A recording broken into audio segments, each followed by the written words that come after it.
તો જામનગર જિલ્લામાં અસામાજિક તત્વો સામે કાર્યવાહી થઈ છે। પોલીસે 1007 અસામાજિક તત્વોની યાદી તૈયાર કરી પીજીવીસીએલને સાથે રાખીને 22ના ગેરકાયદેસર વીજ જોડાણ કાપી નાખ્યા। રૂપિયા 14,23,421નો દંડ પણ ફટકાર્યો। 708 શંકાસ્પદ વાહનો ચેક કરવામાં આવ્યા। 38 વાહનો ડિટેન કર્યા છે, તો 43 મિલકત સંબંધી આરોપીઓને ચેક કરવામાં આવ્યા છે।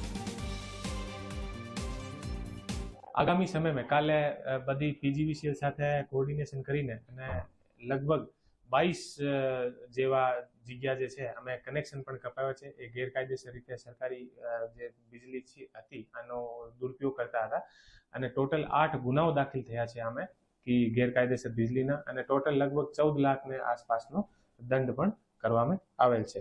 અત્યારે અમારી બધી લિસ્ટ તૈયાર થઈ છે અને છેલ્લા એક દિવસની જે આ કાર્યવાહી છે અને અત્યારે પોલીસ સ્પીડથી અમે ઝડપથી આગળ વધી રહી છે અને અમે કાર્યવાહી કરશે અને ઘણા બધા લોકો જે ગેરકાયદેસર દબાણ અને કરેલા છે આને પણ સ્થાનિક જે તંત્ર છે આના સાથે અમારો સંકલન થયો છે અને આગામી જે સમય છે અમે આ જે ડિમોલિશનના જે ગેરકાયદેસર છે આની કાર્યવાહી પણ શરૂ થશે।